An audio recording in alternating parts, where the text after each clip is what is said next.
Hello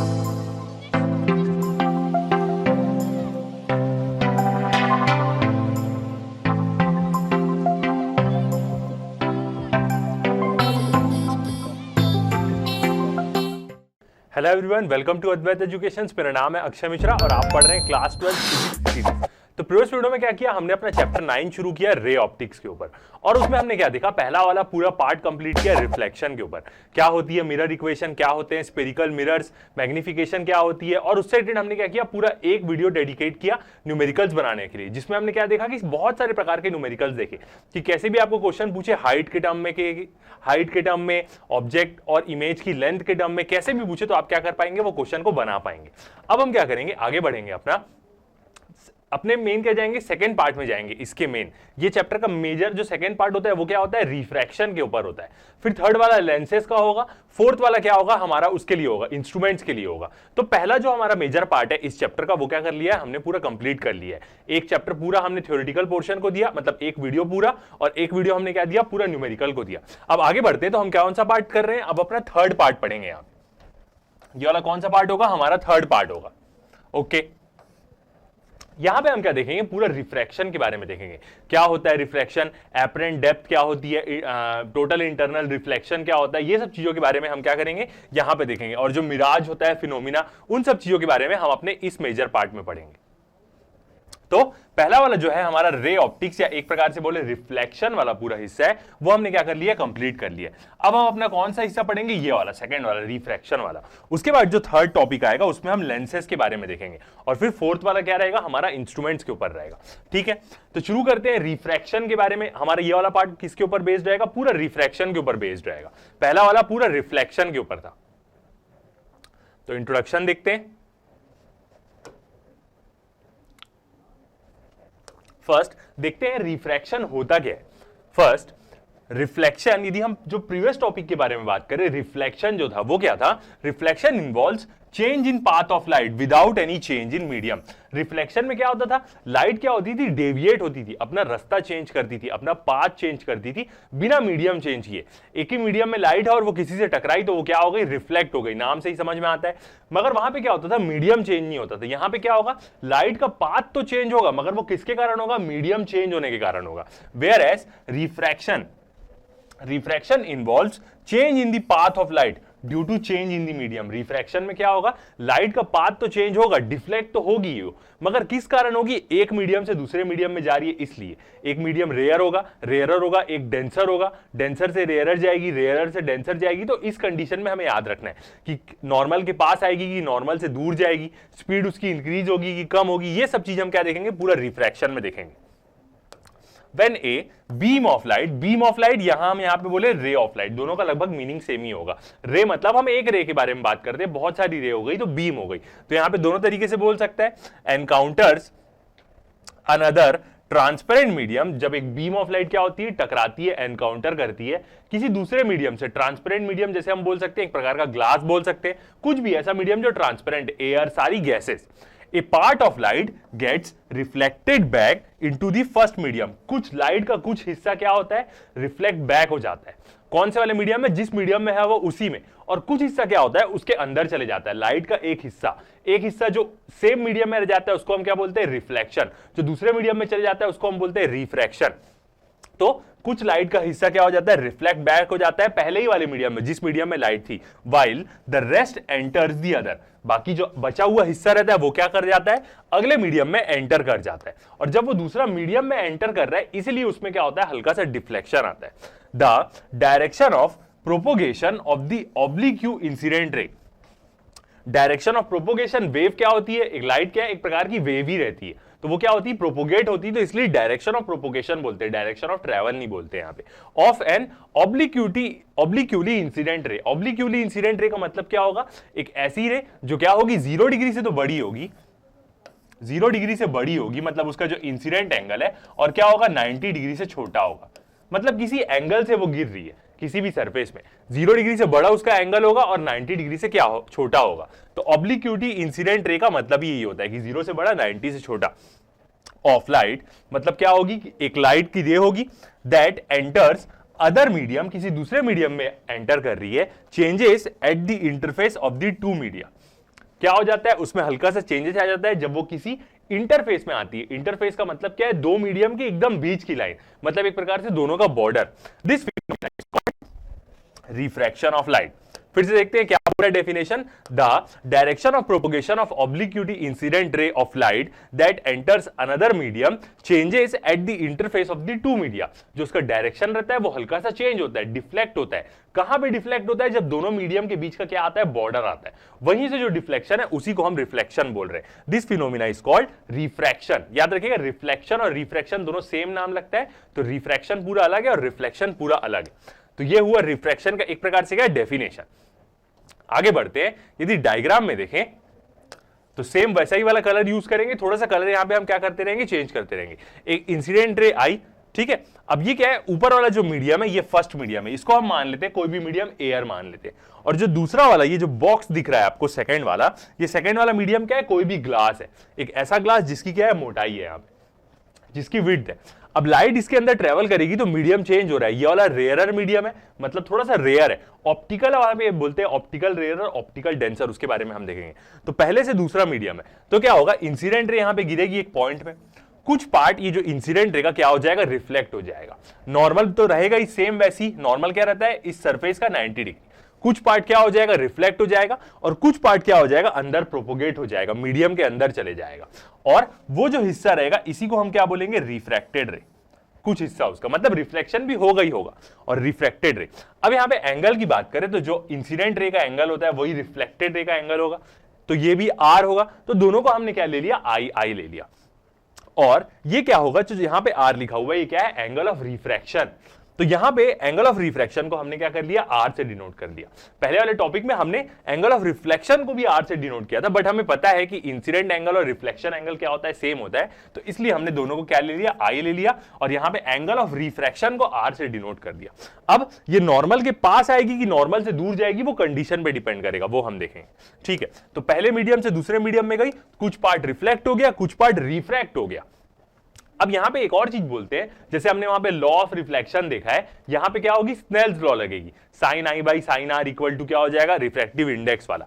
तो यहां पे एक और उसकी स्टेटमेंट ये रहती है कि जो तीनों रे है, इंसिडेंट रे, नॉर्मल बोले, रिफ्लेक्टेड रे बोले या रिफ्रैक्टेड रे बोले, तीनों रे की यदि हम बात करें तो तीनों क्या होती है, एक ही नॉर्मल, एक ही प्लेन में होती है, एक ही प्लेन में होती है। इसका मतलब जो आप ये यहां पे व्हाइट येलो रंग का जो आप एक बॉक्स देख रहे हैं, ये बॉक्स को देखिए कि ये क्या है, तीनों रे एक ही प्लेन में। इसका मतलब हम यहां पे बोल सकते हैं कि ये दिख ही रहा है कि ये हमारा क्या है, एक प्रकार से वाई प्लेन दिख रहा है, तो तीनों रे क्या होगी, एक ही प्लेन में होगी। इसका हम ये भी मतलब समझ सकते हैं कि ये ऐसे हल्का सा भी रिफ्लेक्ट नहीं होगी। इसका मतलब ये जो भी रे है वो हल्का सा भी जेड में कोई एंगल नहीं बनाएगी, मतलब तीनों रे क्या होगी, एक ही प्लेन में होगी। इसका मतलब यदि तीनों रे ऐसे लेटी हुई है तो तीनों ऐसे ही रहेगी, कोई भी हल्का सा ऐसा एंगल नहीं बनेगा यहां पे, मतलब तीनों प्लेन में रहेंगे। रिफ्लेक्टेड रे हल्का सा भी जेड में कोई ऐसा एंगल नहीं बनाएगी या ऐसा एंगल नहीं होगी, तो ये क्या रहती है, कंडीशन रहती है। इसलिए यहां पे क्या होता है, ऐसा एक प्लेन शो होता है। जैसे यहां पे वाई प्लेन है, तो जो तीनों रे है वो क्या है, वाई प्लेन में, कोई भी वाई प्लेन के साथ एंगल नहीं बना रही है, तो ये एक कंडीशन रहती है, ठीक है। आगे देखते हैं, लॉज के बारे में बात करते हैं, क्या लॉज रहती है। जैसे हमने लॉ ऑफ रिफ्लेक्शन का तो देखा ही है, वैसे ही लॉ ऑफ रिफ्रैक्शन के बारे में देखते हैं। तो law of refraction, first point देखते हैं, the incident ray, reflected ray, incident रे मतलब जो गिर रही है, रिफ्रैक्टेड रे, रिफ्रैक्टेड मतलब जो दूसरे मीडियम में जा रही है, and the normal to the refracting surface. अब यहां पे नॉर्मल क्या रहेगा, नॉर्मल रिफ्लेक्टिंग सरफेस का भी सेम था, और वही नॉर्मल किसके लिए रहेगा, रिफ्रैक्टिंग सरफेस के लिए भी रहेगा, याद रखिएगा। और interface at the point of incident, मतलब जहां पे रे गिर रही है, all lie in a same plane. वही चीज जो फर्स्ट वाला हमने प्लेन देखा येलो रंग का, सब वाई में ही है, तो तीनों चीज क्या रहेगी, सेम प्लेन में ही रहेगी। सेकेंड पॉइंट देखते हैं, अब यहां पे लॉ कैसे रहती है, the ratio of sine angle of the incident to the sine angle of refraction is constant. हमेशा क्या रहेगा, यदि हम एंगल ऑफ इंसिडेंस का साइन लेंगे, डिवाइड कर देंगे एंगल ऑफ रिफ्रैक्शन के साइन से, तो दोनों का रेशियो क्या रहता है, हमेशा कांस्टेंट रहता है। और यही क्या बोलती है, हमें स्नेल्स लॉ भी बोलती है, इसी को हम पूरे को स्नेल्स लॉ भी बोलते हैं। फॉर टू गिवन मीडिया, दो गिवन मीडिया मतलब दो जो हमारा क्या है, दो ठोक मीडियम है। This constant is denoted by mu B A, या म्यू ए बी बोल सकते हैं इसको। म्यू बी ए बोलना ज्यादा सही है, मतलब जो नीचे वाला पोर्शन रहता है बी, इसका मतलब वो क्या बोल रहा है कि ये क्या है, रिफ्लेक्टिव इंडेक्स है या रिलेटिव रिफ्लेक्टिव इंडेक्स है मीडियम बी का विद रिस्पेक्ट टू ए। आगे जाएंगे तो आपको क्या हो जाएगी, चीजें और क्लियर हो जाएगी। तो आगे देखते हैं, this constant is denoted by mu B a and it's called relative refractive index. इसको हम क्या बोलते हैं, रिफ्रैक्टिव इंडेक्स भी बोलते हैं, एक मीडियम का दूसरे मीडियम के रिस्पेक्ट में ऐसा भी बोल सकते हैं, या रिलेटिव रिफ्रैक्टिव इंडेक्स भी बोल सकते हैं। यहां पे रिलेटिव का मतलब यह है कि ये किसी दो रिफ्रैक्टिव इंडेक्स का क्या होगा, फ्रैक्शन होगा, इसलिए इसको हम रिलेटिव बोलते हैं। या हम सिर्फ रिफ्रैक्टिव इंडेक्स बोले मीडियम 1 का विद रिस्पेक्ट टू मीडियम 2 तो भी चलेगा, देखेंगे इसके बारे में पूरा।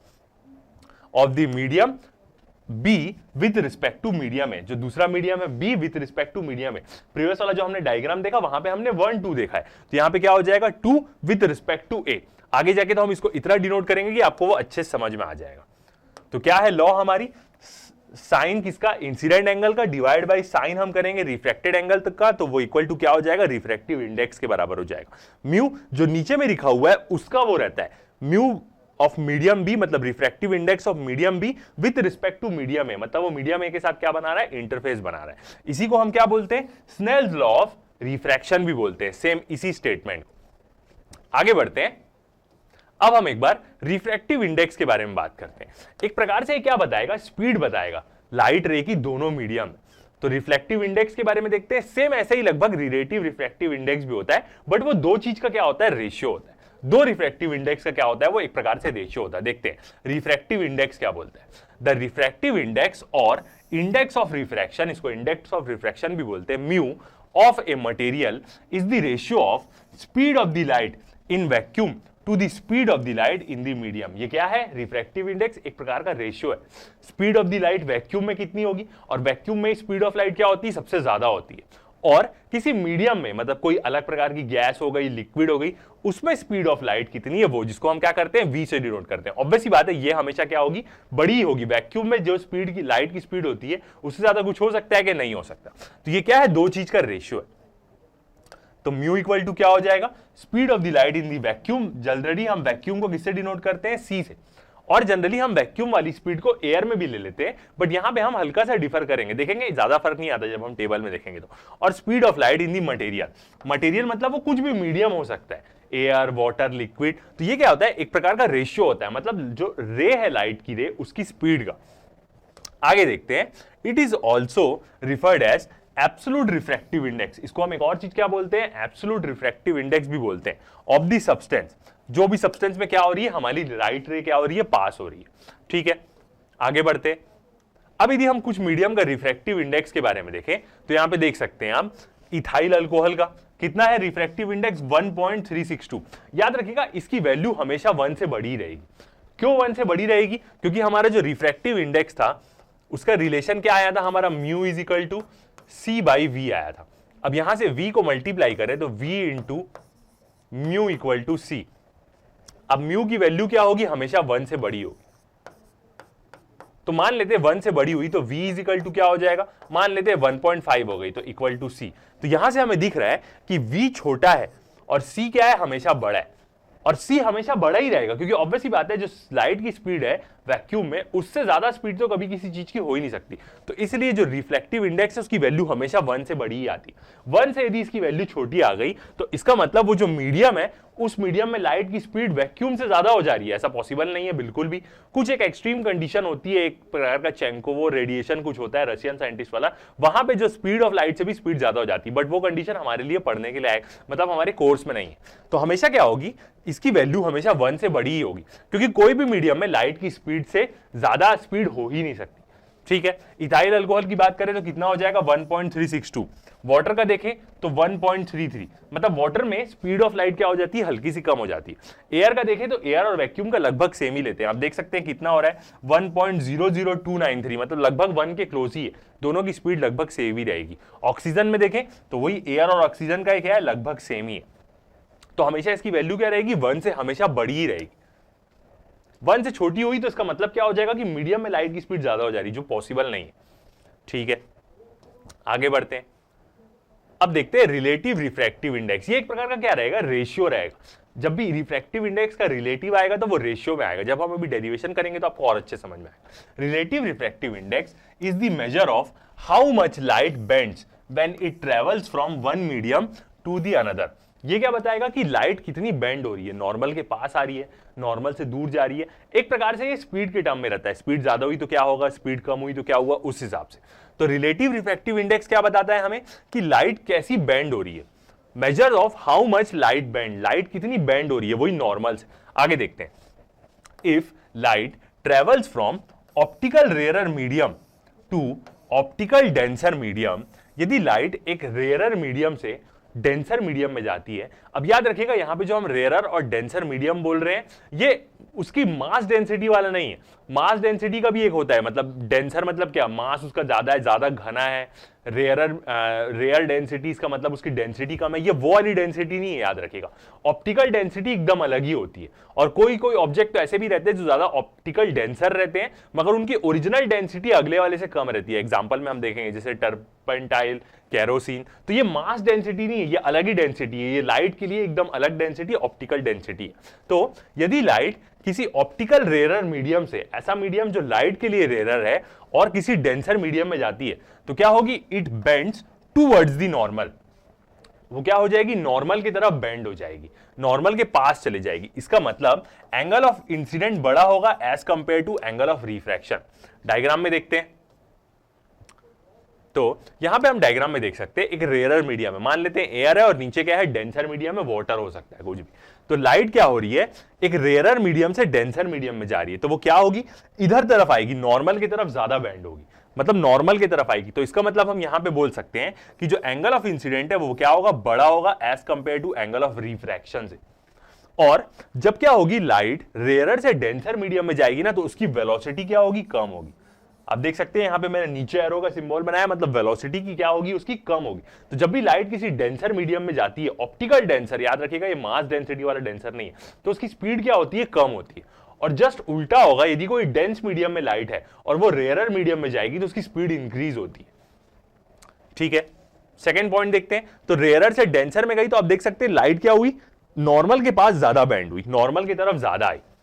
सेकेंड पॉइंट देखते हैं, on the other hand, if light travels from optical denser medium, optical denser medium से ऑप्टिकल रेयरर मीडियम में जाएगी, मतलब डेंसर से रेयरर मीडियम में जाएगी, then light bends away from the normal, light क्या होगी, नॉर्मल से थोड़ा दूर बेंड होगी। इसका मतलब क्या होगा, जो एंगल ऑफ रिफ्रैक्शन है वो क्या होगा, बड़ा होगा एंगल ऑफ किससे, इंसिडेंस से।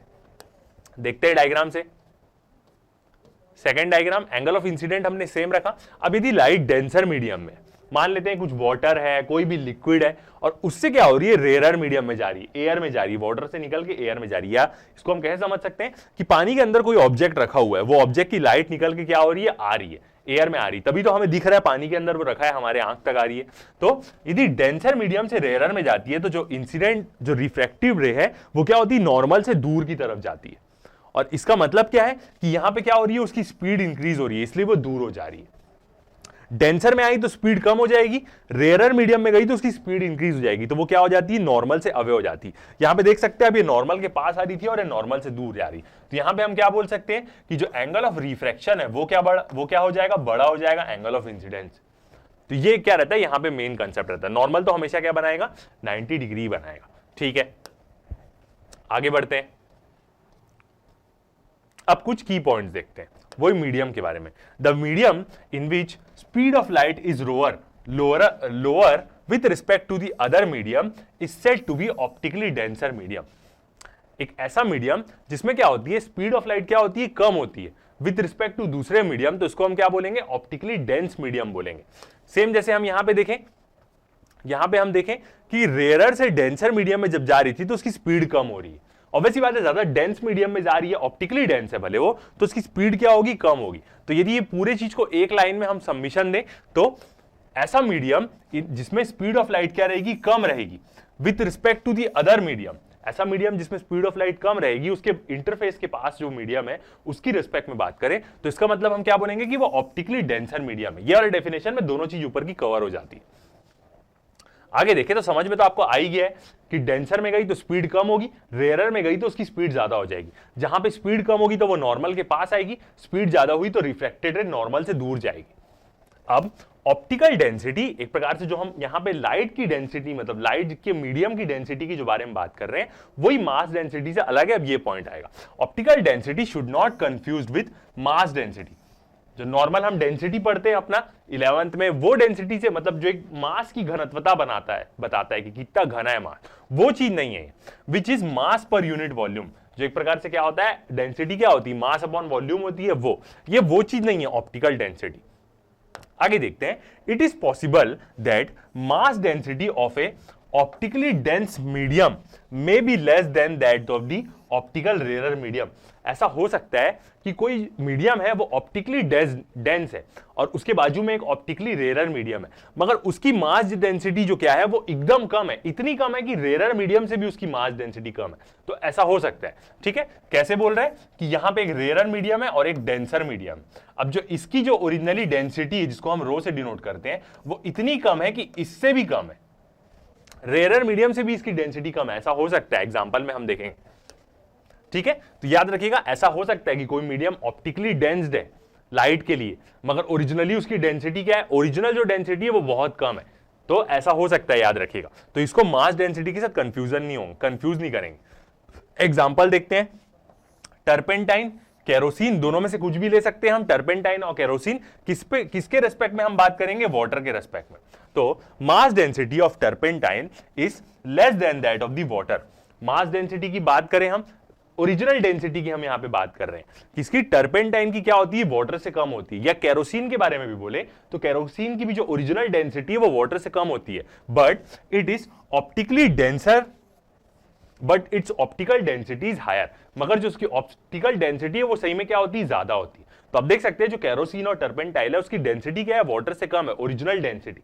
मगर जब लाइट उसमें जाएगी तो लाइट को लगेगा कि वो डेंसर मीडियम में जा रही है, ऑप्टिकली डेंसर मीडियम में जा रही है। इसका मतलब वो नॉर्मल के पास थोड़ा सा रिफ्रैक्ट होगी, नॉर्मल के पास आएगी, रिफ्रैक्ट होगी, ठीक है। ओके, आगे बढ़ते हैं। अब नेक्स्ट हम अपना टॉपिक देखते हैं, principal of reversibility of light. यहां पे हम देखेंगे कि जब लाइट को हम पूरा रिफ्लेक्ट कराते हैं, मतलब वो वापस अपना रास्ता फॉलो करेगी, तो क्या होगा, ठीक है। तो नेक्स्ट टॉपिक देखते हैं, रिवर्सिबिलिटी ऑफ लाइट। रिवर्सिबिलिटी का मतलब क्या होगा, जिस रास्ते से आई है उसी रास्ते से वापस जाएगी, तब क्या होगा। ओके, तो इसके लिए क्या करते हैं, हम अपना एक डायग्राम बनाते हैं। एक क्या ले लेते हैं, पहले तो डेफिनेशन लिख लेते हैं क्या होता है इसका, principal of reversibility of light. तो when a light ray, जब एक लाइट रे आफ्टर सफरिंग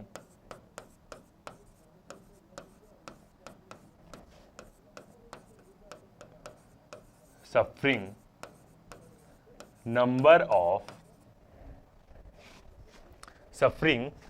क्या, इससे अच्छा बोल दिया any number of, after suffering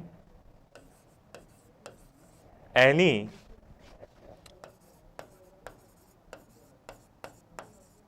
number of reflection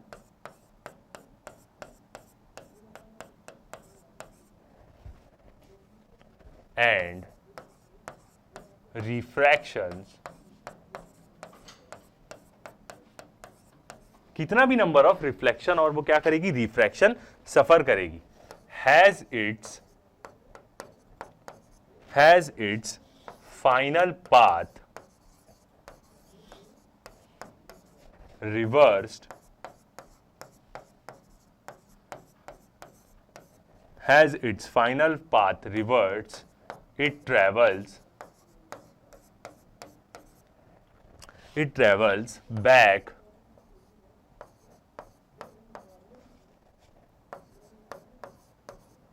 along its entire initial length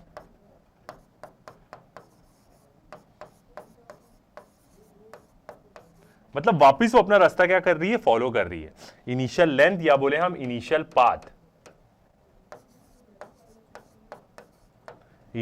path, this is called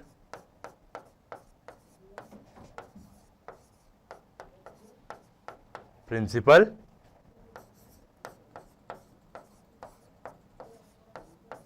off reversibility,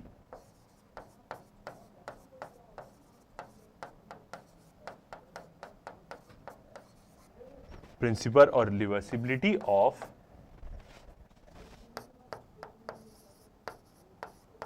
light. तो ये क्या है, उसका डेफिनेशन है। इसका मतलब यदि लाइट क्या होगी, एक कोई रास्ते से जा रही है और वहां पे क्या होगी, बहुत सारा वो अपना रिफ्लेक्शन और रिफ्रैक्शन कर रही है, उसके बाद वो अपना पाथ वापस ट्रेस कर दी, मतलब इट्स फाइनल पाथ रिवर्स, मतलब जो उसका फाइनल पाथ है वो क्या हो गया, रिवर्स हो गया।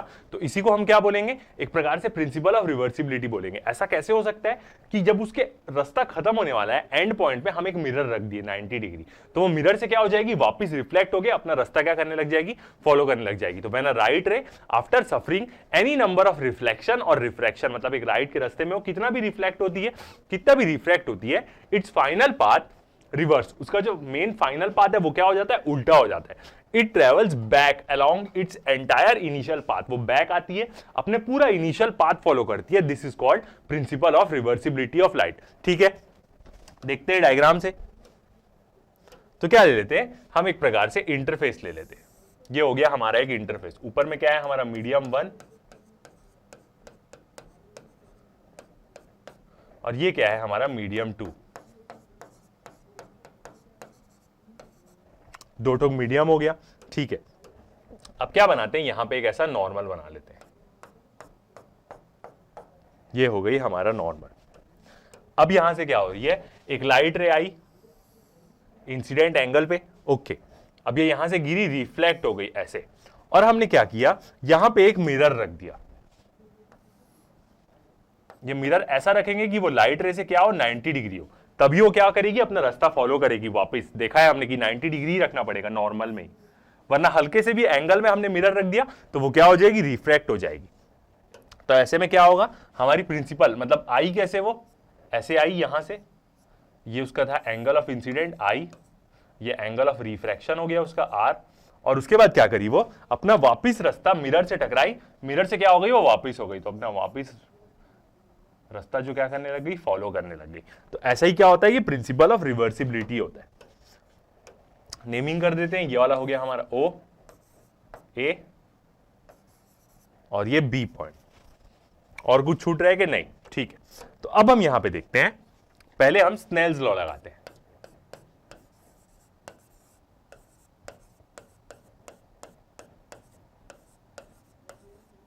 बाय स्नेल्स लॉ क्या देखेंगे हम, रिफ्रैक्टिव इंडेक्स, मीडियम का हमने नेमिंग दिया है क्या, ओके 1 2 है, तो रिफ्रैक्टिव इंडेक्स देखते हैं हम ऑफ मीडियम 2 का, मीडियम 2 का रिलेटिव या विथ रिस्पेक्ट टू भी बोल सकते हैं, रिलेटिव टू 1। मीडियम 2 का हम रिफ्रैक्टिव इंडेक्स देख रहे हैं विथ रिस्पेक्ट टू मीडियम 1, तो कैसे लिखेंगे इसमें, किसका रिफ्रैक्टिव इंडेक्स देख रहे हैं हम, मीडियम 2 का, तो म्यू और 2 लिखेंगे, और किसके रिस्पेक्ट में देख रहे हैं, 1 की रिस्पेक्ट में, तो 1 को हम क्या लिख सकते हैं, यहां लिख सकते हैं। कुछ लोग 2 के बाजू में भी 1 लिख सकते हैं, तो वैसा भी कर देंगे। एनसीईआरटी ऐसी करता है, 2 के बाद 1 लिख देता है सबस्क्रिप्ट में ही, और म्यू के बदले वो एन यूज करता है रिफ्रैक्टिव इंडेक्स, कोई फर्क नहीं पड़ता, बस आपको मतलब समझ में आना चाहिए। 2 1 भी लिख सकते हैं, या 2 refractive index of 2 with respect to medium 1। अब क्या हो जाएगा, स्नेल्स लॉ, तो स्नेल्स लॉ क्या बोलती है, sine i by sine r, ये हो गया। ठीक है, इसको हम क्या मान लेते हैं, अपनी इक्वेशन 1 मान लेते हैं, क्योंकि यहां से हमें समझ में आएगा कि दोनों मीडियम का रिफ्रैक्टिव इंडेक्स का एक प्रकार से रिलेशन मिलेगा। ठीक है, नेक्स्ट देखते हैं हम,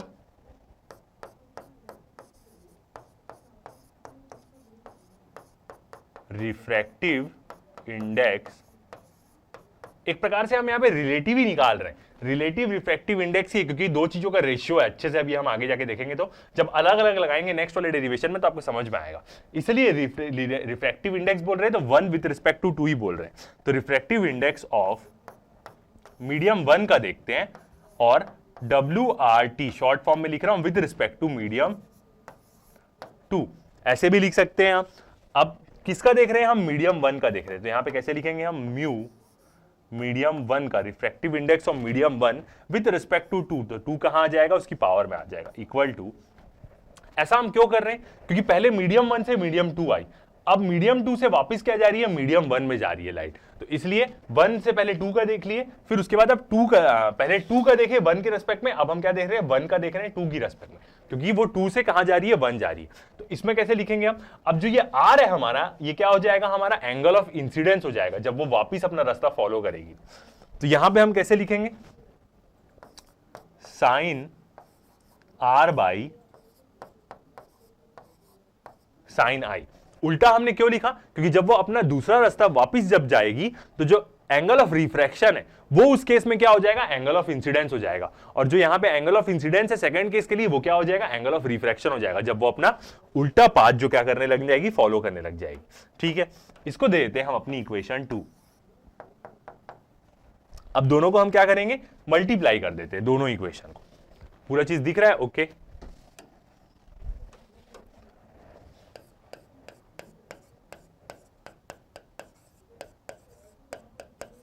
मल्टीप्लाइंग 1 and 2, वी गेट 1 और 2 को हम क्या कर देते हैं, मल्टीप्लाई कर देते हैं। तो पहले क्या लिखेंगे, 1,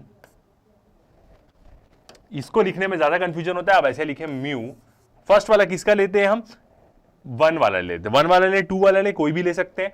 तो यहां से लेते हैं, क्या था, म्यू 2 था, reflective index of 2 with respect to 1, तो reflective index of 2 with respect to 1 into reflective index of 1 with respect to 2 equal to, यहां पे क्या था, sin I by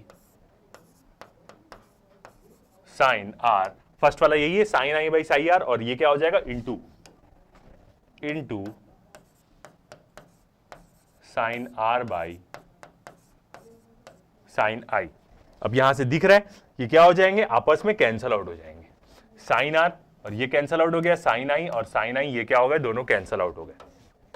तो यहां पे क्या आया, 1,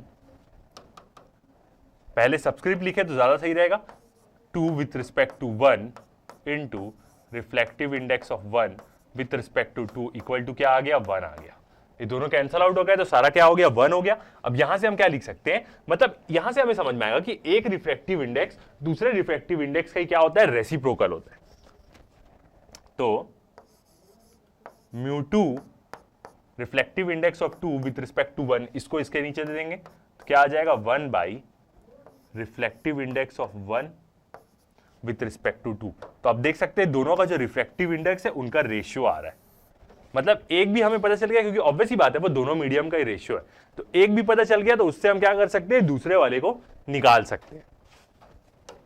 तो यहां पे हम क्या बोल सकते हैं, शॉर्ट फॉर्म में लिखे तो म्यू मतलब क्या है, यहां पे refractive index of medium 2 relative बोले या विथ रिस्पेक्ट टू बोले medium 1 is equal to reciprocal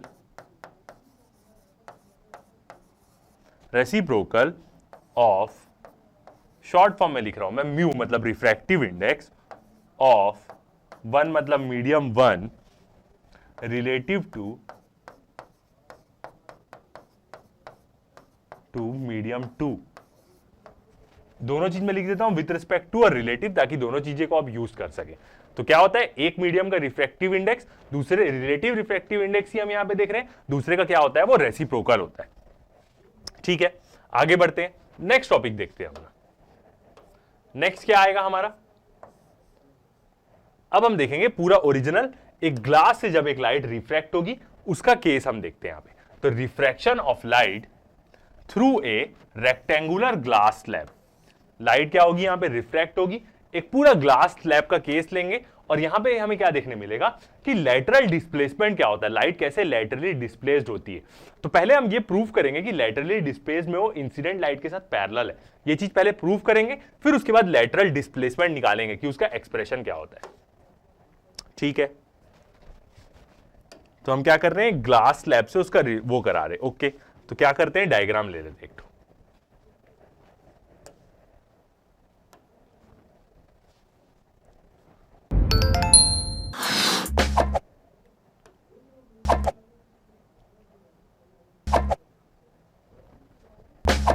तो ये मैंने डायग्राम अच्छे से बना के रखा है ताकि क्या हो, सारी चीजें एकदम क्लियर दिखे। डायग्राम पूरा विजिबल है, ओके।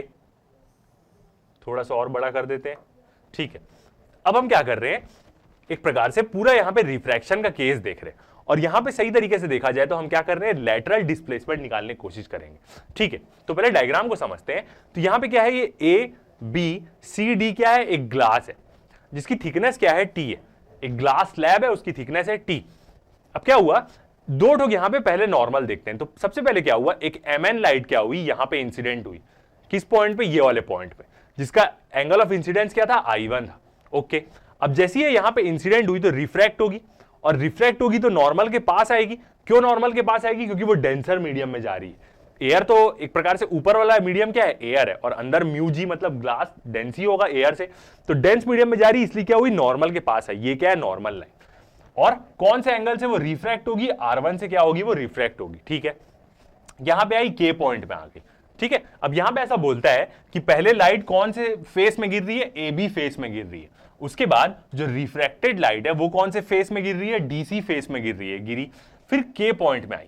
अब के पॉइंट में आएगी तो फिर क्या हो रहा है, यहां पे मीडियम चेंज हो रहा है। डेंसर से अब वो रेयरर मीडियम में जा रही, तो क्या होगी, वो दूर जाएगी, नॉर्मल से दूर जाएगी। तो यहां से जो के एल लाइट का पाथ है वो क्या हुआ, ये वाले नॉर्मल से दूर हुआ। नॉर्मल हल्का सा शिफ्ट तो हो ही रहा है, यहां पे के एल वाला पार्ट दूर हुआ। अब हम क्या किए, यहां पे जो एल पॉइंट है यहां पे एक मिरर रख दी, विजिबल है पूरा बिल्कुल, और वो मिरर एकदम 90 डिग्री रखें इंसिडेंट रे से, तो उससे क्या होगी, वो वापस रिफ्लेक्ट होगी। मतलब अपना प्रिंसिपल ऑफ रिवर्सिबिलिटी क्या करेगी, फॉलो करेगी, वापस अपना रास्ता फॉलो करना चालू करेगी। तो फिर वो क्या हुई, एल से के आई तो फिर रिफ्रैक्ट हो गई, फिर एन से क्या चले गई, एम चले गई। तो यही क्या है पूरा डाटा। अब यहां पे क्या किया, हमने एंगल लिया है R1। पहला वाला क्या था, जब वो MN था तो वो AB में इंसिडेंट हो रहा था। फिर रिफ्रैक्टेड एंगल क्या है, R1, ठीक है। अब उसके बाद जब वो यहां से रिफ्रैक्ट हुई, डेंसर से रेयरर में आई, तो वो एंगल क्या है, R2, ठीक है। और ये वाला जो एंगल है I2, ये I2 हमने क्यों लिया, ये एक प्रकार से हमने लिया, एक प्रकार से जो ये वाला इंटरफेस देखें हम DC, उसके लिए वो क्या है, एंगल ऑफ वो है, एंगल ऑफ इंसिडेंट है ये वाला एंगल। मतलब जो M N और K लाइन है वो DC इंटरफेस के लिए क्या है, एंगल ऑफ इंसिडेंस है। तो समझ में आया, AB इंटरफेस के लिए क्या हो गया, I1 क्या है, एंगल ऑफ इंसिडेंस, और R1 क्या है, उसका एंगल ऑफ रिफ्रैक्शन। DC जो इंटरफेस है जो डेंसर से रेयर में जा रहा है, उसके लिए I2 क्या है, एंगल ऑफ इंसिडेंस, और R2 क्या है, उसका एंगल ऑफ रिफ्रैक्शन है। तो पहले हम एंगल के बीच में रिलेशन देखेंगे। अब यही जो MN वाली लाइन है, इसको हमने क्या किया है, पीछे तक एक्सटेंड किया है। तो ये जो शिफ्ट हो रहा है यहां पे लाइट का, इसको हम बोलते हैं लेटरल डिस्प्लेसमेंट। यहां से घुसी और हल्का सा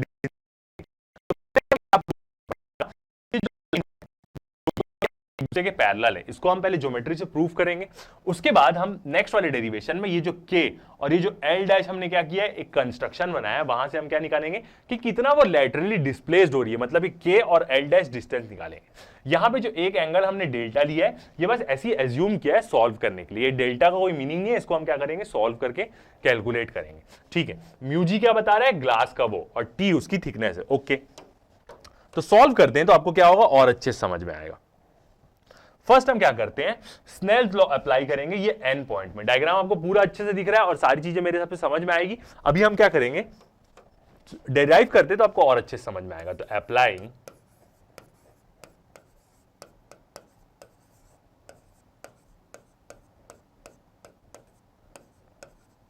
स्नेल्स लॉ एट एन। सबसे पहले हम क्या करते हैं, एन पे स्नेल्स लॉ अप्लाई करते हैं। अब यहां पे क्या मिलेगा आपको, एक और तरीके से लॉ अप्लाई करने के लिए मिलेगा। तो पहले हम क्या करेंगे, mu a into sign I1 करेंगे, क्योंकि वही एंगल ऑफ इंसिडेंस है। तो यहां पे कैसे लिख सकते हैं, दोनों को तोड़ के, म्यू ए मतलब रिफ्लेक्टिव इंडेक्स एयर का इंटू साइन I1, ऐसा लिख सकते हैं, इक्वल टू, तोड़ तोड़ के लिख रहे हैं यहां पे। अब I1 हो गया। अब यहां पे ये वाला हिस्सा हम देख रहे हैं R1, जो एंगल ऑफ रिफ्रैक्शन है। तो यहां पे कैसे लिखेंगे हम, mu G into sine R1, mu G into sine R1, दिख रहा है, ठीक है। तो ये क्या किया हमने, एक प्रकार से तोड़ के लिखा उसको, क्योंकि ऑटोमेटिकली वो क्या बनेगा, वैसे ही बनेगा, ओके। अब यहां से क्या करते हैं, साइन I1 के नीचे साइन R1 को लेते हैं। तो sign I1 divide by sine I1। इसके नीचे ये आया तो यहां पे क्या हो जाएगा, म्यू जी के नीचे म्यू ए आएगा, मतलब रिफ्लेक्टिव इंडेक्स ग्लास का divide by reflective index of air. अब इसको कैसे लिखेंगे, फ्रैक्शन के फॉर्म में। तो ये क्या है, रिफ्लेक्टिव इंडेक्स ग्लास का है विथ रिस्पेक्ट टू एयर, क्योंकि एयर उसके डिवाइड में आ रहा है। तो यहां पे हम कैसे लिखेंगे, रिफ्लेक्टिव इंडेक्स ग्लास का विथ रिस्पेक्ट टू एयर, ऐसे। जो नीचे डिवाइड में रहता है वो क्या जाता है, उसकी पावर में जाता है। तो अब आपको समझ में आया कैसे लिखना है, ठीक है। इसको हम क्या मान लेते हैं, अपनी इक्वेशन 1 मान लेते हैं, ओके। फिर हम एक प्रकार से क्या करते हैं, स्नेल्स लॉ लगाते हैं दूसरे पॉइंट में, अप्लाइंग स्नेल्स लॉ एट, अब कौन से पॉइंट में लगाएं हम, के पॉइंट में लगाते हैं, ये वाला जो पॉइंट है के, यहां पे एट के, ठीक है। अब यहां पे कैसे लिखेंगे हम, के में, तो यहां पे के में एंगल ऑफ इंसिडेंस क्या है, I2, एंगल ऑफ रिफ्रैक्शन क्या है, R2, और मीडियम क्या है, म्यू जी। तो यहां पे हम क्या लिखेंगे, पहले म्यू जी मतलब रिफ्रैक्टिव इंडेक्स ग्लास का इनटू साइन, कौन सा एंगल आ रहा है यहां पे, I2 इक्वल टू, यहां से हो गया एंगल ऑफ इंसिडेंस, अब इधर आ गया, यहां पे क्या है, mu A reflective index air का, और एंगल कौन सा है, R2। तो इक्वल टू हम क्या लिखेंगे, mu A reflective index of air into sine, angle कौन सा है, R2। तो कैसे इसको तोड़ के लिख सकते हैं, आपको समझ में आया, एकदम इजी है, ठीक है। अब यहां पे कैसे डिवाइड करें, यहां पे अलग लिखते हैं, म्यू जी के नीचे म्यू ए को लेते हैं, reflective index of glass divide by reflective index of air, okay, equal to, अब जब इसके नीचे ये आ गया तो साइन R2 के नीचे ही क्या जाएगा, I2 जाएगा, तो sign R2 by sign I2 ये आया, ठीक है। अब ये म्यू जी बाई क्या है, म्यू ए, सेम ऊपर टाइप ही आ रहा है एक्सप्रेशन, I2 बाई R2, और म्यू एक बार और देखते हैं, R2 के नीचे लिए, हाँ, तो ये क्या होगा, साइन R2 के नीचे हमने साइन I1 लिया है, तो एक बार फिर से देखते हैं, अच्छा इसको अलग तरीके से लेना है ताकि वो अगला वाला बन जाएगा, फिर से लिखते हैं इसको, सबके साथ वो क्या हो, मैच को, इसलिए इसको वैसा लिखते हैं। अगला इंटरफेस का हम निकाल रहे हैं ना, तो यहां पे कैसे लिखते हैं हम, म्यू ए से म्यू जी को डिवाइड कर देते हैं, म्यू ए बाई म्यू जी, वैसा भी हमने सही लिखा था बट वो बनेगा नहीं मस्त तरीके से। तो रिफ्लेक्टिव इंडेक्स ऑफ एयर से हमने क्या किया, ग्लास को डिवाइड कर दिया, तो ये इसके नीचे डिवाइड हुआ, तो यहां पे क्या होगा, ये इसके नीचे जाएगा, मतलब sign I2 by sine R2 हो जाएगा, बिल्कुल। फिर से चेक करते हैं, I2 के नीचे R2 गया, ठीक है, तो म्यू ए के नीचे म्यू जी जाएगा, ओके। तो अब यहां पे क्या होगा, उल्टा वाला रिफ्लेक्टिव इंडेक्स आएगा, ए ऊपर में आ रहा है, जी नीचे में आ रहा है, तो यहां पे हम क्या बोलेंगे, reflective index of a with respect to g, last जो भी वो मीडियम में जा रही है वही वाला मीडियम आएगा। यहां पे इधर पे ग्लास में जा रही थी तो इसलिए क्या आया, ग्लास आया, यहां पे एयर में जा रही है तो इसलिए क्या आया, एयर आया। तो जैसे ही वो चेंज हुआ मेरे को डाउट लगा तो मैंने ठीक कर दिया, ठीक है। आगे बढ़ते हैं, अब इसको ले लेते हैं हम अपनी इक्वेशन 2, ठीक है। तो ये चीज पूरा आप नोट कर सकते हैं, ओके। आगे बढ़ते हैं, अब यहां पे वही प्रिंसिपल ऑफ रिवर्सिबिलिटी यूज करेंगे, क्योंकि वो रिफ्लेक्ट होगी क्या हो रही है, वापिस तो आ ही रही है। तो एक बार उल्टे से भी हम क्या करेंगे, लिखेंगे, यहां कंडीशन भी लगाएंगे। हमने यहां से यहां तक घुसने की कंडीशन ली, यहां से यहां तक निकलने के लिए, अब एक और कंडीशन ले लेंगे, यहां से जब वो वापस जा रही है अंदर, पहली बार जब वो रिफ्लेक्ट होकर जा रही है वो कंडीशन। तो कैसे बोलेंगे हम, नाउ अकॉर्डिंग टू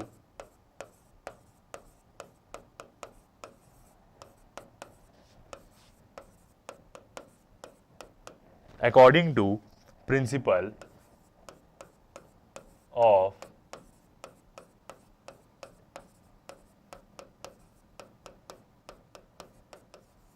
रिवर्सिबिलिटी, जाके वो क्या होगी, रिफ्लेक्ट होगी, of light and using a plane mirror, एक प्लेन मिरर यूज कर रहे हैं, एट P। यहां पे क्या कर रहे हैं हम, एक जो प्लेन मिरर है वो क्या है, P। अब क्या होगी, वो वापस रिवर्स होगी। तो नेक्स्ट हम लिखेंगे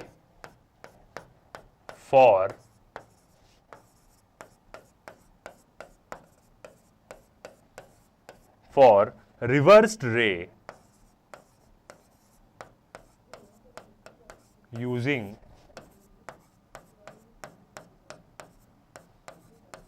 स्नेल्स लॉ। रिवर्स लेके ले रहे हैं, कौन सी रे, मतलब अब यहां से बोल सकते हैं हम एल के लिए ले रहे हैं, एल और के जो रिवर्स आ रही है उसके लिए। और यहां पे अब हम क्या करते हैं, अपनी स्नेल्स लॉ लगाते हैं। ठीक है, तो यहां पे लगाने के लिए अब हम कैसे करेंगे, सबसे पहले कौन से वो मीडियम से जा रही है, ए से जा रही है, तो म्यू ए, और एंगल कौन सा है, R2 है।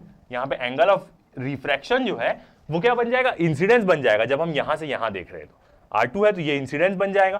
तो यहां पे हम लिखेंगे म्यू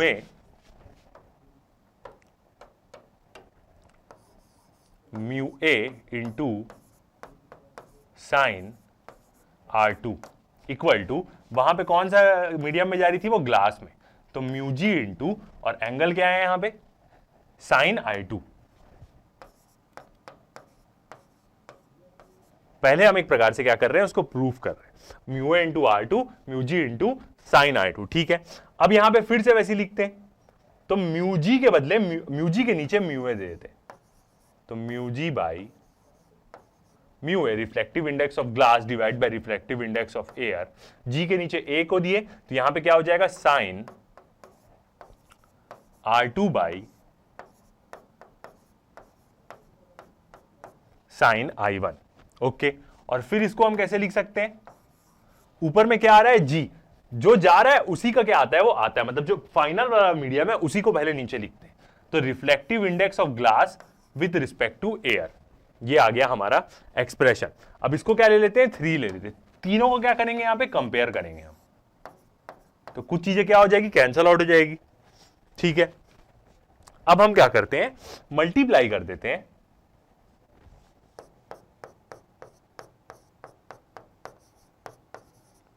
मल्टीप्लाइंग इक्वेशन 2 एंड 3। 2 और 3 को क्या करते हैं, मल्टीप्लाई करते हैं। 3 ये थी और 2 वाली कौन सी हमारी, ये वाली equation, mu A by mu G. तो यहां से क्या मिलेगा हमें, एक तो वैसा ही वाला रिलेशन मिलेगा जो अभी प्रिंसिपल ऑफ रिवर्सिबिलिटी में मिला। ठीक है, तो फर्स्ट हम किसको लिखते हैं, 2 वाला टर्म लिखे क्या, 2/3। तो 2 का पहले क्या था देखते हैं, 2 में क्या था हमारा, साइन I2 बाई R2, यही है बिल्कुल। तो ये वाली टर्म लिखते हैं पहले, sign I2 by R2 multiplied by 3 वाला, 3 का क्या है हमारा, sine R2 by sine I1। Okay, equal to 2 का देखते हैं, 2 का क्या था हमारा, ये वाला, म्यू ए बाई म्यू जी था, ऐसे रखे या सेम उसी को ले लेते, ठीक है, यही ले लेते, ये वाला। तो refractive index of a with respect to glass था, एयर का with respect to glass, into इधर वाला reflective index of glass with respect to air. ठीक है, अब यहां से देखें तो फिर क्या हो जाएगा, कैंसल आउट हो जाएगा, R2 कैंसल हो गया, ये R2 भी कैंसल हो गया, I2 भी कैंसल हो गया, ये कैंसल हो गया, तो यही दोनों बचा। और सेम इसको हम कैसे लिख सकते हैं, अब प्रोपोर्शन के फॉर्म में, क्योंकि दोनों क्या हो जाएगा, 1 हो जाएगा, 1 equal to reflective index of A into G, reflective index of G, और ये ए 1 हो गया। तो यहां से हमारा क्या रिलेशन बनेगा, वही वाला रिलेशन जो अभी हम बनाए, म्यू ग्लास का ए इक्वल टू हम बोल सकते हैं 1 बाई म्यू एयर ग्लास। ऐसा आ गया हमारा एक एक्सप्रेशन। ठीक है, अब देखते हैं हम 1 और 2 को अब हम इक्वेट करते हैं। 3 और 2 को हमने इक्वेट कर दिया, अब 3 और 1 को एक बार इक्वेट करते हैं। तो from equation 3 and 1 we get 3 और 1 इक्वेशन को देखते हैं। तो अब यहां पे क्या होगा, रिफ्रैक्टिव इंडेक्स तो हमें सेम मिल जा रहा है, सारी चीजों का रिफ्रैक्टिव इंडेक्स सेम है, तो 3 का हम क्या लेंगे, नॉर्मल रिलेशन लेंगे। क्या है, sign R2 by sine I1 है, तो sign R2 by sine I1 यही है, इक्वल टू 3 का देखते हैं, किसका लिया था हमने, पहले 3 का लिया था, साइन R2 बाई I1 और इक्वल टू क्या हो जाएगा, साइन I1, इसको पहले ले लिया हमने, और 1 का देखते हैं, 1 का क्या था, साइन I1 बाई R1 था, तो sign I1 by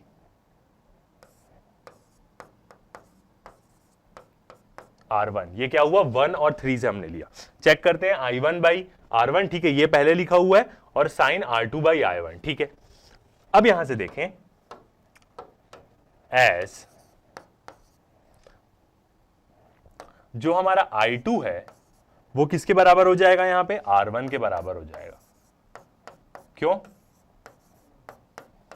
alternate angles, कौन सा वाला बोल रहे हैं, I2 और R1, डायग्राम में देखते हैं, जो ये हमारा I2 है वो R1 के बराबर होगा, बिल्कुल ये एक प्रकार का Z बना रहा है, ऐसे आप देख सकते हैं, ऐसे, तो ऑल्टरनेट इंटीरियर एंगल्स तो इक्वल ही होते हैं, तो I2 क्या हो जाएगा, R1 के बराबर हो जाएगा। तो अब देखते हैं, I2 क्या हुआ हमारा, R1 के बराबर हो गया, कहां है अपना आ रहा I2, कुछ चीज गलत लिखी गई यहां पे, sign R2 by sine I1 by R1, ये सही है, और साइन R2 बाई, अच्छा यहां पे 1 लिखा है, ये क्या हो जाएगा, I2 हो जाएगा, I2, ठीक है। फिर से एक बार चेक कर लेते हैं, पहले वाला ये होगा I1 by R1, I2 by I2, तो जो हमारा I2 है वो किसके बराबर हो जाएगा, R1 के बराबर हो जाएगा, तो ये दोनों जो चीज हुई नीचे की बराबर हो गई, तो यहां से हम क्या बोल सकते हैं, नीचे का दोनों चीज क्या हो गया, कैंसल आउट हो गया, तो therefore sign I1 equal to कितना हो जाएगा, यहां पे साइन I2 के बराबर हो जाएगा, ये दोनों कैंसल आउट हो गया, तो इसका मतलब हमारी इक्वेशन क्या बनी, ऊपर के दो एंगल बराबर मिले, मतलब अब हमने एकदम लास्ट वाला जो नीचे का एंगल था और ऊपर वाले से क्या कर दे रहे हैं, कंपेयर कर रहे हैं, तो यहां से हम क्या बोल सकते हैं कि जो ऊपर वाला है साइन I1 वो किसके बराबर हो जाएगा, साइन I2 के,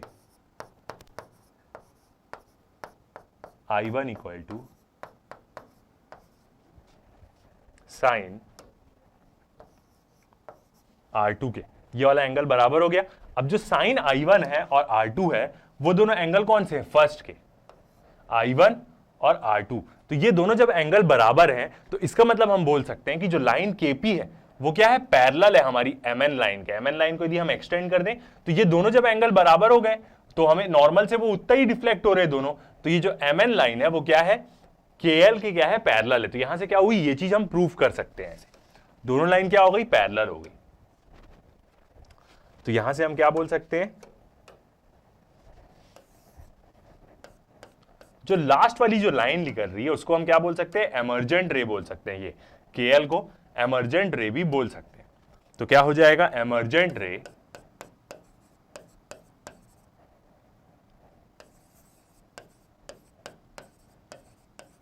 एमर्जेंट रे कौन सी है, वो K और L, डायग्राम में भी देख सकते हैं, K और L, तो emergent ray KL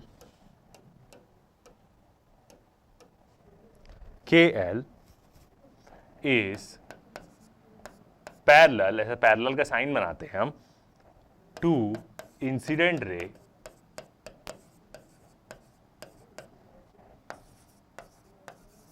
parallel to incident ray, incident ray का साइन क्या कौन सी थी वहां पे, वो MN, पैरेलल हो गई, तो अब हम क्या कर सकते हैं, यहां से लेटरल डिस्प्लेसमेंट का निकाल सकते हैं, क्योंकि पहले हमने ये प्रूफ कर दिया कि क्या है, दोनों पैरेलल है।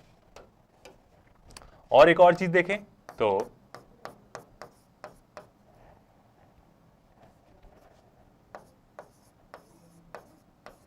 Incident ray is displaced laterally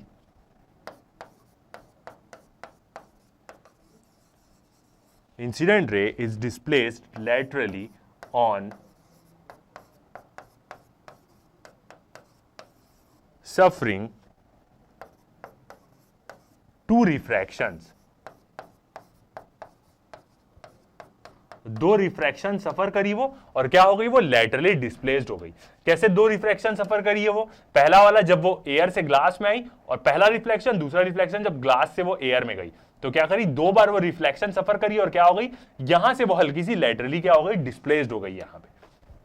ठीक है, तो ये चीज क्या हो गया, हमारा प्रूफ हो गया। अब क्या करते हैं, हम लैटरल डिस्प्लेसमेंट निकालते हैं। लैटरल डिस्प्लेसमेंट मतलब ये जो के एल डैश वाला हिस्सा है, ये कितना डिस्प्लेस्ड हुई, इसको कैसे कैलकुलेट करेंगे देखते हैं। तो नेक्स्ट डेरिवेशन किसका होगा, हमारा लैटरल डिस्प्लेसमेंट का।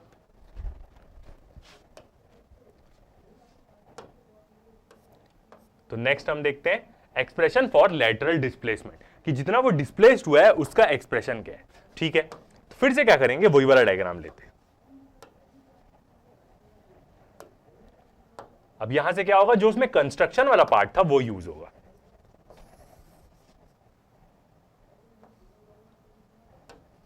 ठीक है, डायग्राम विजिबल है, और जो ये थिकनेस यूज नहीं हुई थी, डेल्टा यूज नहीं हुआ था, के एल डैश यूज नहीं हुआ था, वो क्या होगा, अब यूज होगा। तो अब हम एक्सप्रेशन निकालते हैं लैटरल डिस्प्लेसमेंट का। फर्स्ट हम देखते हैं लैटरल डिस्प्लेसमेंट होगा क्या। Lateral displacement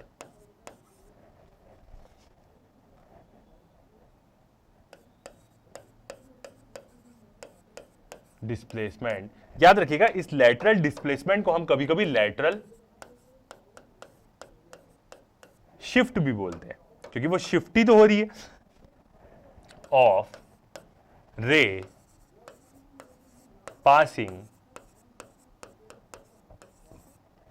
passing through the parallel slab. अब ये क्या कंडीशन है, जो स्लैब है वहां पे पैरेलल इसलिए बोल रहे हैं कि जो ए और बी है स्लैब का, वो पैरेलल है डी और सी के, तभी वो वैसा लैटरल डिस्प्लेस्ड हो रही है। यदि ये दोनों साइड उसके पैरेलल नहीं होंगे तो नहीं होगा। तो यहां पे क्या है, वो कौन सा डिस्प्लेसमेंट हम निकालेंगे, इक्वल टू के एल डैश। ये डिस्टेंस हमें निकालना है, के और एल डैश। ओके, ठीक है, निकालते हैं। सबसे पहले हम अपना ट्रायंगल लेते हैं, इन ट्रायंगल एन के एल डैश, एन के एल डैश लेते हैं। तो एन के और एल डैश मतलब ये वाला ट्रायंगल हम ले रहे हैं। एन और के रिफ्रैक्टेड लाइन का, और ये जो हमने कंस्ट्रक्शन बनाया है यहाँ पे 90 डिग्री उसको क्रॉस कर रहा है, वो वाला एंगल। और यहाँ पे क्या है, एक एंगल क्या है, डेल्टा है। तो यहां से हम क्या बोल सकते हैं, फर्स्ट वाला एन के एल डैश लिए। ठीक है, अब यहां पे हम निकालते हैं साइन डेल्टा। तो साइन क्या हो जाएगा, परपेंडिकुलर बाई हाइपोटेनियस। परपेंडिकुलर क्या है यहाँ पे, के एल डैश। के एल डैश क्या है, परपेंडिकुलर, और हाइपोटेनियस क्या हो जाएगा, ये वाली लाइन जो ऑरेंज वाली है, बाई एन के। यही हो जाएगा एल के एल डैश बाई एन के, बिल्कुल। अब यहां से देखें हम, के एल डैश ही हमें निकालना है। के एल डैश इक्वल टू क्या हो जाएगा, एन के साइन डेल्टा। अब बस हमें क्या करनी है, ये एन के की वैल्यू यदि हम निकाल लिए तो क्या हो जाएगा, हमारा लैटरल डिस्प्लेसमेंट का एक्सप्रेशन मिल जाएगा। और डेल्टा को भी तो हम क्या करेंगे, कैलकुलेट करेंगे ही करेंगे। बस एन के की वैल्यू निकाल ली तो ठीक है। फिर एक दूसरा ट्रायंगल लेते हैं। तो इन ट्रायंगल, अब कौन सा ट्रायंगल ले हम, एन एन डैश के, एन एन डैश और के। अब ये वाला ट्रायंगल ले रहे हैं, और यहां से हम क्या निकालेंगे, कॉस निकालेंगे, कॉस R1। तभी क्या निकलेगा, हमारा एन के निकलेगा। ठीक है, अब कॉस देखें तो क्या होता है, बेस बाई हाइपोटेनियस। तो बेस इसका क्या है, कॉज निकाल रहे हैं, बिल्कुल। अब बेस है इसका ये एन एन डैश और हाइपोटेनियस क्या है उसका एन के, एन एन डैश उसका बेस है और एन के क्या है उसका हाइपोटेनियस। तो यहां पे क्या हो जाएगा n n dash by n के, एक उसका बेस और उसका हाइपोटेनियस, ठीक है।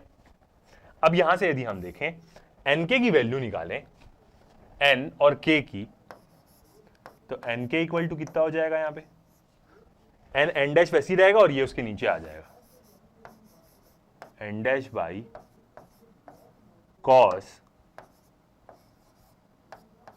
R1, ठीक है, ये आ गया हमारा।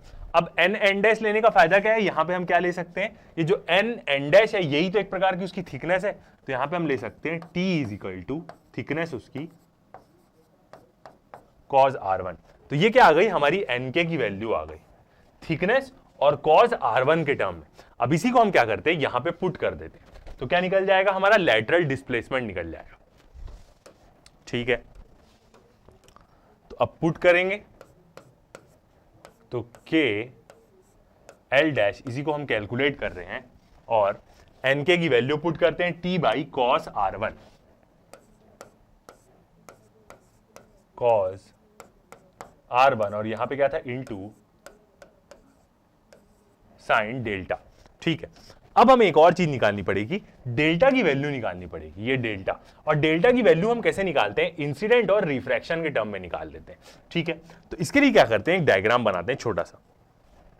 ये क्या हो जा रहा है हमारा नॉर्मल हो जा रहा है, कौन से पॉइंट का हम यहां पे डायग्राम बना रहे हैं, ये वाला पॉइंट जो एन पॉइंट है इसको, ये वाला पॉइंट हो गया हमारा एन, ठीक है।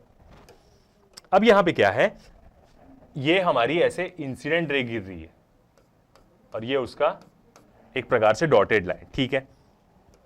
और यहां पे क्या है हमारी ये रिफ्रैक्टेड रे ऐसे, तो ये इसका एक्सटेंड पार्ट। अब यहां पे जो डेल्टा है वो डेल्टा किसके बीच का एंगल है, देखते हैं। ये डेल्टा क्या है, जो इंसिडेंट रे गिरी है उसी को एक्सटेंड किया, उसी का रिफ्रैक्टेड रे के साथ का एंगल है, तो ये एंगल क्या है हमारा डेल्टा, ठीक है। और जो ये वाला एंगल है वो क्या है हमारा R1 है, और ये जो पूरा एंगल है हमारा वो क्या है I1, ये पूरा एंगल क्या है हमारा I1 है, ठीक है। हमें क्या निकालना है, डेल्टा निकालना है। तो वर्टिकली अपोजिट एंगल में डेल्टा कौन सा होगा, ये वाला होगा, ये होगा वर्टिकली अपोजिट एंगल बोले तो इक्वल डेल्टा, यही वाला निकल गया तो हम निकाल लेंगे। और हमें ये पूरा एंगल बताए और ये एंगल R1 है, तो ऊपर वाला एंगल भी क्या होगा, ये एंगल भी क्या हो जाएगा हमारा R1 होगा, क्योंकि ये भी तो वर्टिकली अपोजिट एंगल है, ये दोनों और ये दोनों, इधर वाले दो एंगल बराबर। तो यहां से हम डेल्टा निकाल सकते हैं, कैसे, R1 और R2 के टर्म में। तो डेल्टा इज इक्वल टू क्या बोलेंगे, ये डिस्टेंस यदि I1 से माइनस R1 कर दें, ये इतने में से इतना माइनस कर दे तो डेल्टा आ जाएगा, बिल्कुल दिख रही होगी सारी चीज, ओके। ये वाला R1 है तो ये भी R1 होगा, वर्टिकली अपोजिट एंगल, ये डेल्टा है तो ये भी डेल्टा होगा, और ये पूरा हमें पता है I1, तो यहां से हमारा कैसे निकल जाएगा, ऐसे डेल्टा निकल जाएगा। तो लेटरल डिस्प्लेसमेंट का एक्सप्रेशन क्या आ जाएगा, k l dash equal to t sine delta क्या हो जाएगा हमारा I1 minus R1 by cause R1। तो इस एक्सप्रेशन से हम क्या कर सकते हैं, अपना लेटरल डिस्प्लेसमेंट निकाल सकते हैं। तो ये आ गया हमारा लेटरल डिस्प्लेसमेंट का फॉर्मूला, टी साइन ब्रैकेट में I1 minus R1, angle of incidence है और एंगल ऑफ रिफ्रैक्शन है, बाई कॉज R1, ठीक है। अब कैसे निकालेंगे, तो इसी से रिलेटेड क्या करते हैं, क्वेश्चन सॉल्व करते हैं, तो क्या होगा और अच्छे समझ में आएगा। क्वेश्चन देखते हैं, a ray of light is incident at an angle of 60 degree. एक रे ऑफ लाइट क्या हो रही है, गिर रही है 60 डिग्री के एंगल पे, on one face of A rectangular glass slab, rectangular glass slab के एक फेस में, ऑफ थिकनेस 0.1 मीटर, उसकी थिकनेस कितनी है 0.1 मीटर है, एंड रिफ्रैक्टिव इंडेक्स ऑफ 1.5, उसका म्यू की वैल्यू क्या है 1.5 है refractive index. Calculate the lateral shift produce, कितना लैटरल शिफ्ट प्रोड्यूस होगा ये चीज कैलकुलेट करो बोल रहे हैं, ठीक है। सॉल्व करते हैं इस क्वेश्चन को तो और अच्छे से समझ में आएगा। अब यहां पे आपको थोड़ा सा एंगल सॉल्व करना आना चाहिए, तभी क्या होगा, लैटरल शिफ्ट आप हल्का सा निकाल पाएंगे।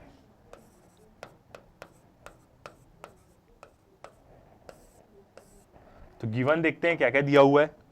फर्स्ट हमें दिया हुआ है एंगल ऑफ इंसिडेंस दिया हुआ है, तो I1 दिया है और कितना बोल रहा है 60 डिग्री। ओके, और क्या दिया है, थिकनेस दिया है ग्लास स्लैब की जो कितनी है 0.1 metre.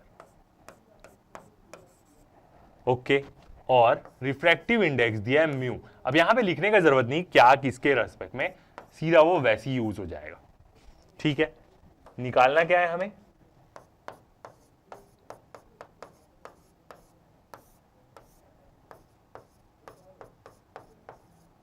Lateral shift, lateral shift ही हमें निकालना है। ठीक है, तो यहां पे क्या करेंगे हम, स्नेल्स लॉ यूज करते हैं।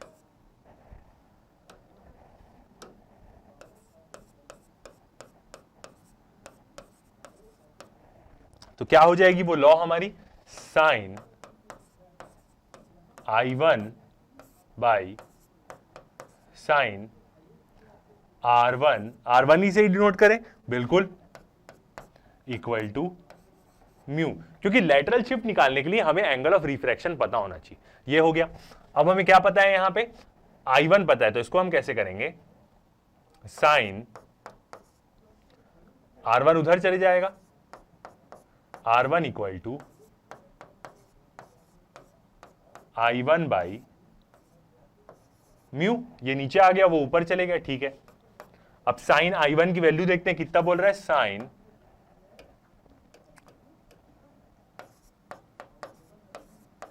60 डिग्री बाई म्यू की वैल्यू कितनी है 1.5। ठीक है, अब यहां से देखेंगे तो साइन 60 डिग्री की वैल्यू कितनी होती है, √3/2। ठीक है, तो √3/2 इंटू 1.5 ये हो जाएगा। अब यहां पे करेंगे हम, तो √3 और 2 इंटू 1.5 भी क्या हो जाएगा, 3 हो जाएगा। अब √3 की वैल्यू हमेशा याद रखिए 1.7, कितना रहेगा 1.732 डिवाइड बाय 3। तो यहां से इसको डिवाइड करेंगे तो क्या निकल जाएगा हमारा, साइन R1 निकल जाएगा, और उसकी वैल्यू कितनी आएगी, इसको सॉल्व करेंगे तो हम 0.577। ठीक है, अब R1 निकालने के लिए क्या करना पड़ेगा, उसको इनवर्स करना पड़ेगा। तो R1 इक्वल टू कितना हो जाएगा, साइन इनवर्स 0.577। अब इसको सॉल्व करते हैं, आपको आना चाहिए, इसको सॉल्व करेंगे तो हमारा आंसर कितना आएगा, 53.3 डिग्री। ठीक है, ये आ गया हमारा। अब यहां से हम क्या कर सकते हैं, लैटरल शिफ्ट निकाल सकते हैं। देयरफॉर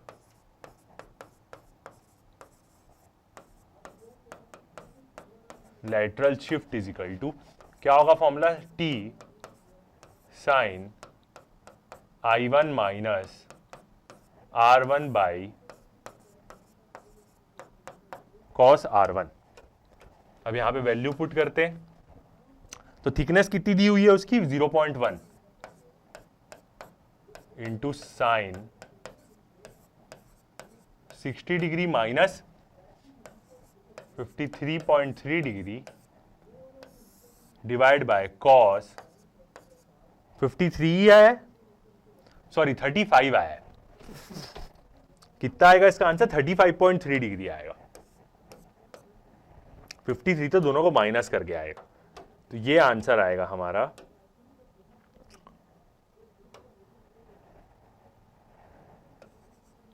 35.3 डिग्री आएगा। तो इसको चेंज करते हैं,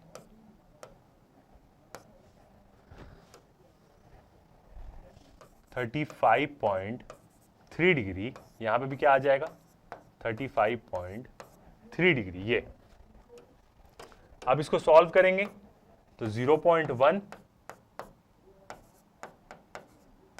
साइन ब्रैकेट में 60 माइनस 35.3 करेंगे तो कितना आ जाएगा, ये 24.7 डिग्री आ जाएगा, डिवाइड बाय नीचे कॉस 35.3 डिग्री। अब इसकी पॉइंट में वैल्यू निकाल सकते हैं,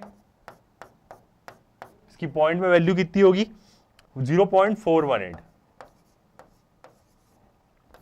और इसकी पॉइंट में वैल्यू देखें तो हो जाएगी वो 0.816। बस यही सॉल्व करने के लिए आपका दिक्कत है, बाकी सब चीज हो जाएगा। तो इसको सॉल्व करेंगे तो कितना आ जाएगा 0.0513 मीटर। तो ये आ गया हमारा आंसर, इसको सॉल्व करने।